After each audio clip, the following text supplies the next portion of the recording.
Where do the dead really go? A physicist's shocking discovery. Are we wrong about what happens after death? Late physicist Dr. William Carter believed so. His groundbreaking research challenges everything we think we know about life and death. Mainstream science couldn't debunk his findings, though many tried to silence him. His experiments provided shocking evidence. Consciousness doesn't end, it shifts into another dimension. But what is this mysterious place, and why do some souls depart sooner than expected? For years, we've been told that death is the end. But what if it's not? What if it's merely a transition into a new reality? Carter's discovery threatens the established scientific worldview.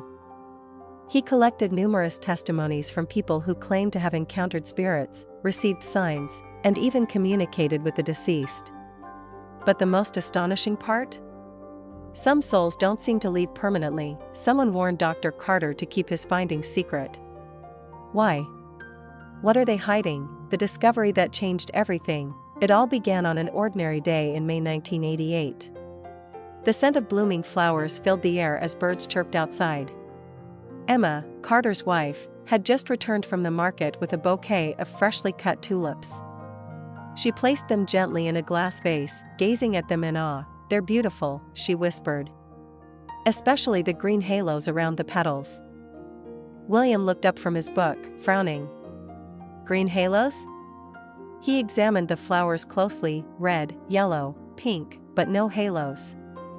Confused, he squinted, leaned in, but saw nothing unusual. "Maybe you're just tired," he suggested. Emma shook her head. "No. I've noticed this before.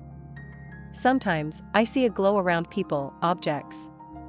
Even my own hands." Carter was a man of science, rooted in logic and empirical evidence. But he also knew his wife wasn't prone to hallucinations or exaggeration. Determined to investigate, he grabbed his camera and snapped several photos from different angles. When he developed the film, the results were baffling. No glowing halos, just ordinary tulips. Still, something about the experience gnawed at him. He knew perception could be deceptive, but what if Emma was truly seeing something beyond the physical spectrum? That moment marked the beginning of Carter's journey into the unknown. The first experiment, in September 1989, he conducted his first controlled experiment. Using a specially sealed photographic film that blocked all external light, he aimed to test whether unseen energy fields could be captured. "Ready?" he asked Emma. She nodded, focusing intensely on the film. For several minutes, nothing happened, just her slow, rhythmic breathing. Then, she whispered, "I feel something." William saw nothing. To him, it was all psychological. But when he developed the film, his skepticism turned to shock. Strange luminous patches appeared, concentrated energy, as if something had interacted with the film. He repeated the test with new materials, eliminating all possible errors. The results were the same every time. This wasn't a trick of the mind.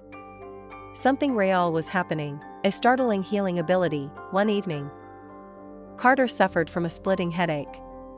Emma, watching him wince in pain, offered to help. "Let me try something," she said, standing behind him and raising her hands above his head. Skeptical but exhausted, he sighed.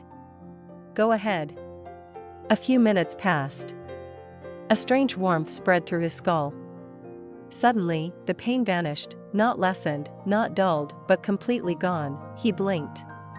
"That's impossible. Placebo? Coincidence?" He tried to rationalize it, but deep down, he knew something inexplicable had just occurred. Encounters with the departed. As Carter's research deepened, he gathered hundreds of testimonies suggesting that consciousness persists beyond death. One of the most striking stories came from Michael Thompson, a retired military officer. Michael's father had died of lung cancer. Every night, Michael dreamed of seeing him again. But one night was different. He found himself in a serene, misty landscape. His father stood before him, healthy and whole. "Life here is different," his father said. Michael, overwhelmed with emotion, managed a smile. But then his father's face darkened. "Soon, my friend Daniel will join me." The dream ended. Days later, Michael received a devastating call. his father's best friend Daniel had passed away. A grandmother's goodbye. Another chilling case involved Sarah Parker, who, as a child, lost her grandmother. Devastated, she struggled to cope. Then, one night, she awoke to find her grandmother standing beside her bed. "If you keep crying, I won't be able to visit again," her grandmother said gently. Sarah was stunned. It wasn't a dream, it felt real. In the following weeks, her grandmother appeared several times. But on the 39th day after her death, she visited for the last time. "I have to go now. My time here is over." She never returned. What if death isn't the end? Carter's research led him to a bold conclusion. Consciousness does not disappear at death, it transitions. Many of his subjects described the afterlife not as a void, but as a place of purpose.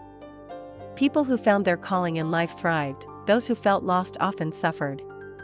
Could it be that we live as long as we have a mission to fulfill? Even more disturbing, some souls seem to leave not because of fate, but because their purpose had already been completed.